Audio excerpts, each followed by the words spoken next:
Hi girls, welcome to our history class.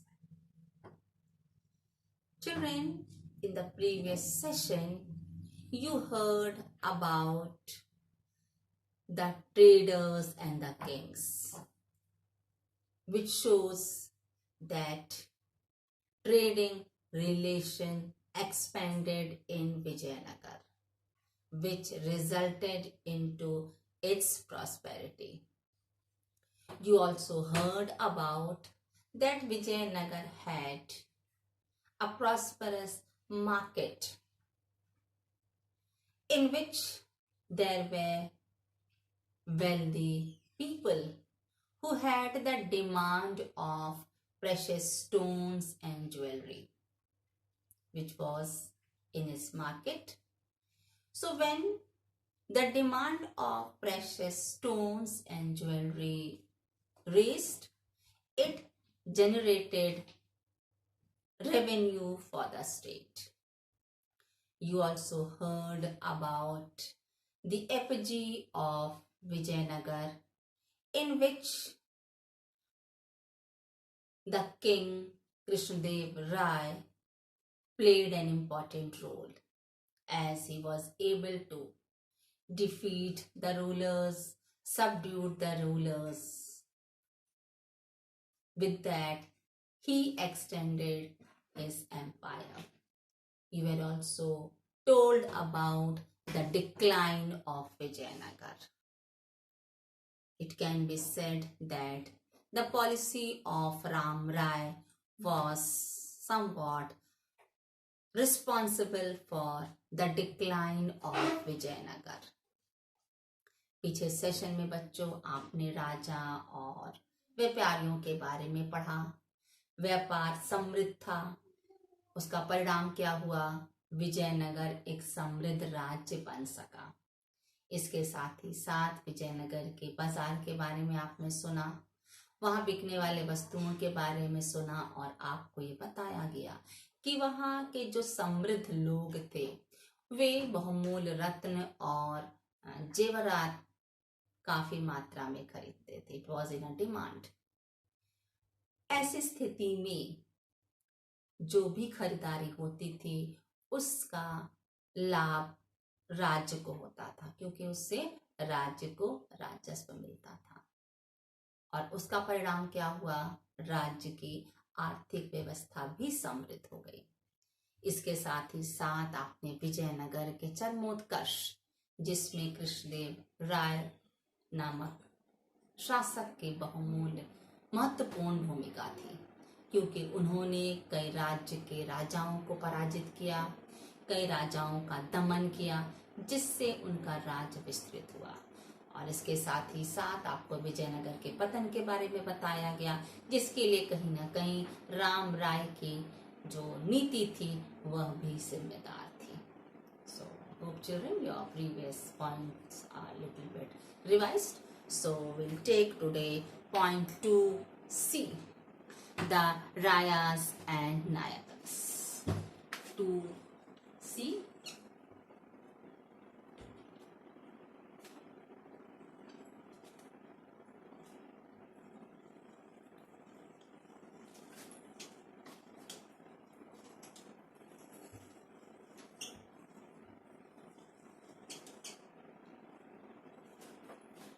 Today's topic is point 2C, 2A and B already you have heard yesterday. Today we'll see 2.2C, the Rayas and the Nayakas. आज का विषय है राय और नायक. As I told you in the previous session only about the Rayas, Nayaks and Sultan. So here today we are going to speak about the Rayas and Nayaks. You were told that the military chiefs who were known as Nayaks, and they had the control over the force. For that they had the support of the armed forces. नायक जो राज्य में एक आप कह सकती हैं सेनापति का रूप में काम करते थे और उनका नियंत्रण राज्य के किलों पर होता था, जिसके लिए उन्हें सशस्त्र सैनिक भी उपलब्ध थे।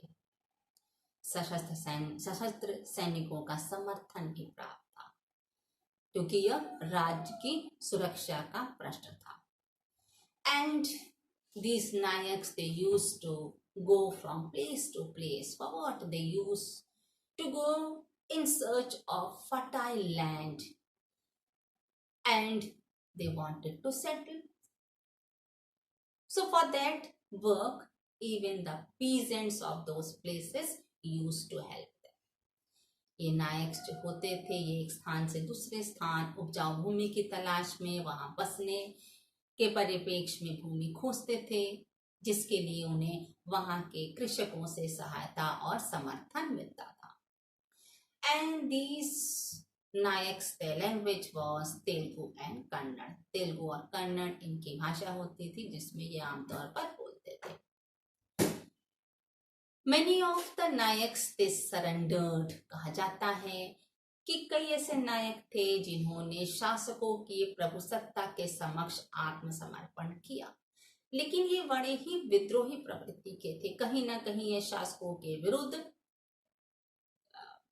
कॉन्स्पिरेसी करते थे, जिससे क्या होता था, शासकों के लिए खतरा हो जाता था। तो in that case what they used to do, the kings used to take military action to subdue such Nayaks. ऐसी स्थिति में राजा को इन नायकों का दमन करने के लिए सेना का भी इस्तेमाल करना पड़ता था। Next is about the Amar Nayak system. Amar Nayak प्रणाली के बारे में, it was a political innovation कहा जाता है। यह एक राजनीतिक खोज थी which was similar to iqta system of Delhi Sultanate.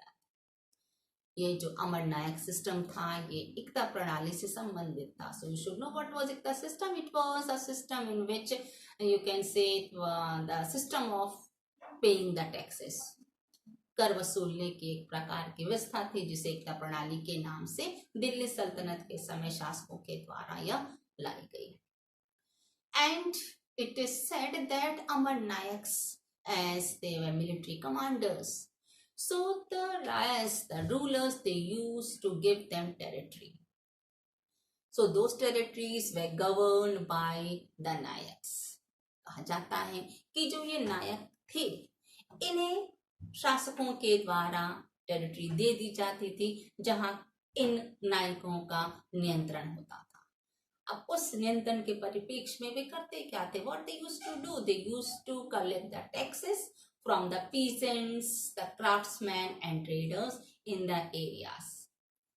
ये नायक अपने एरिया में जहां उनको गवर्न करने के लिए, नियंत्रण रखने के लिए अधिकार शासक के द्वारा दिया जाता था, वहां से ये कृषकों से, शिल्पियों से और इसके साथ ही साथ व्यापारियों से कर वसूलते थे। And that tax which was taken by them, that a part of revenue was used for their personal use, and then to maintain the horses, the elephants, which was like an organ. It was an organ of their army. And even the revenue they used to take, a part of that was also used for the maintenance of the temples, as well as to see to the irrigation facilities. जो कर इकट्ठा करते थे, उसका कुछ भाग अपने व्यक्तिगत खर्च के लिए रखते थे, और कुछ से वो जो उनकी हस्ती और अश्वसेना होती थी उसके देखरेख में खर्च करते थे। और इसके साथ ही साथ उस स्थान पर जो मंदिर थे, उनमें जो रेनोवेशन का काम था, या कृषि से संबंधित जो सिंचाई की व्यवस्था थी, उससे संबंधित जो धन की जरूरत होती थी, इन नायकों के द्वारा उस रेवेन्यू में से खर्च किया जाता था।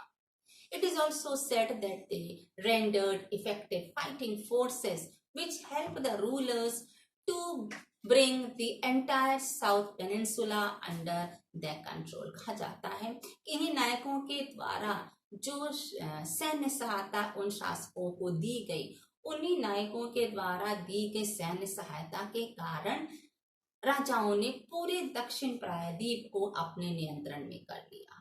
So it shows that the Nayaks were able to maintain a strong army, which shows that they themselves were chief commanders, you can say, and a capable chief commanders. And the Nayaks, they used to send gifts to the king, and sometimes it is said that they, annually it can be that they used to, personally they used to appear in the royal court to express their loyalty. ये नायक राजाओं को भेंट देते थे, और कम से कम वर्ष में एक बार तो ऐसा होता था जहां ये खुद जाकर उस भवन में, जहां राजा राजभवन था, वहां ये खुद जाते थे और अपनी वफादारी, अपनी विश्वसनीयता राजा के सम्मुख व्यक्त करते थे. But it is said that the kings, they used to transfer them, they used to transfer these nayaks from place to place. कहा जाता है कि राजा इन नायकों को एक स्थान पर अधिक दिन तक नहीं रहने देते थे, एक स्थान से दूसरे स्थान इनको भेजा जाता था, जिससे वे एक स्थान में रहकर कहीं राजा के विरुद्ध कोई षड्यंत्र ना रचने लगे. इस प्रकार के सिस्टम आप बलबन के समय भी आपने सुना है, that he too did not believe, he did not trust over his people. For that he also opted different measures. So why it has happened? Because in 17th century it is said that the Nayaks, as they knew that the king used to depend on the Nayaks army, so they themselves proclaimed as, or they established independent kingdom. ये नायक जानते थे कि उन्हीं के द्वारा दी गई सैन्य सहायता से राजा अपने राज का विस्तार करता है, उसकी अपनी खुद की कोई सशस्त्र सैन्य बल नहीं है. ऐसी स्थिति में वह अपना वर्चस्व राजा पर स्थापित करने का हर संभव प्रयत्न करते थे, और कुछ नायकों ने तो स्वयं को स्वतंत्र घोषित कर दिया, स्वतंत्र राजा घोषित कर दिया. So it was a problem for the king. ये तो राजा के लिए बहुत बड़ी चुनौती थी, because that resulted into the collapse of central structure. ऐसी चुनौती थी राजा के लिए कि कहा जाता है कि इस तरह के षड्यंत्र से, नायकों के इस प्रकार स्वयं को स्वतंत्र घोषित कर देने से केंद्रीय व्यवस्था भी कहीं न कहीं डगमगाने लगी. Clear? Now we'll take point number 3. Vijayanagar, the capital and its environs. Point number 3.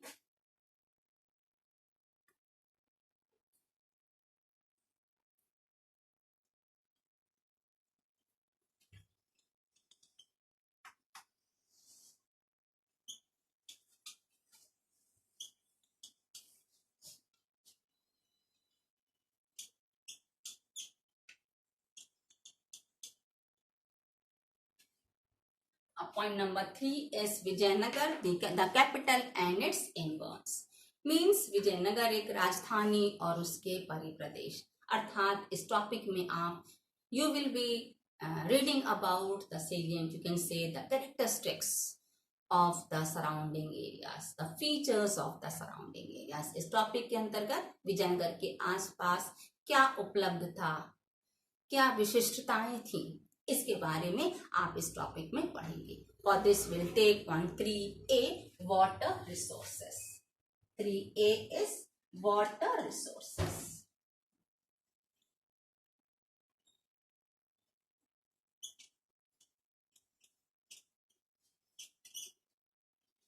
Point 3A is water resources. इस संदर्भ में आप विजयनगर के जल संपदा के बारे में पढ़ेंगे. Children, it is said that it is a striking feature of Vijayanagar that it had natural basin which was formed by river Tungbhadra, and it flows in north-east direction. कहा जाता है कि विजयनगर की एक बहुत बड़ी खासियत थी कि वहां तुंगभद्रा नदी द्वारा निर्मित एक प्राकृतिक कुंड था, और यह क्या करता था, यह वहां उत्तर पूर्वी दिशा में बहता था. Of course, when it flows, it shows that irrigation facilities was available in the areas. Very clear? And it is also said that it was surrounded by landscape which had stunning granite hills which looks like a girdle around the city. कहा जाता है कि शहर के चारों तरफ वहां पर एक रमणीय दृश्य था ग्रेनाइट का, ग्रेनाइट की पहाड़ियां थी चारों ओर, विजयनगर के चारों ओर ग्रेनाइट की पहाड़ियां थी जो वहां शहर के लिए एक तर्जनी का काम करता था, अर्थात वह उन ग्रेनाइट पहाड़ियों से सुरक्षित था और वह एक रमणीय स्थल भी माना जाता था। And then it is said that arrangements were done to store rainwater and it was to be conducted to a city because it was an arid zone। कहा जाता है कि यह प्रायद्वीप शुष्क क्षेत्रों में से एक था, इसलिए जल की व्यवस्था अति आवश्यक थी। इस परिप्रेक्ष्य में जो पानी बरसता था उस पानी को स्टोर करते थे और पानी को संचय करने के बाद उसे शहर तक ले जाने का प्रबंध भी किया जाता था। इट्स वेरी क्लियर, बहुत ही स्पष्ट है कि उस संचित पानी से शहर की भी जल की आवश्यकताओं की पूर्ति की जाती थी क्योंकि वो एक शुष्क प्रायद्वीपों में से एक था। So for this it is said that an important tank was built in early 15th century which was known as Kamalapuram tank. कहा जाता है कि 15वीं सदी के आरंभिक काल में एक वहां कुंड बनाया गया जिसे हम कमलपुरम कुंड के नाम से जानते हैं और यह भी सिंचाई के लिए काफी सहायक था। This was very helpful to irrigate the fields. Of course it was you can say a gift for the farmers for by which they were able to irrigate the fields, water the fields. And a prominent water works was found in the ruins is the Hiria Canal, and it is assessed that it was built by the Sangam dynasty rulers। कहा जाता है कि जल संबंधी रचनाओं में जो अवशेष मिले उन अवशेषों में हिरिया कुंड की जानकारी हुई।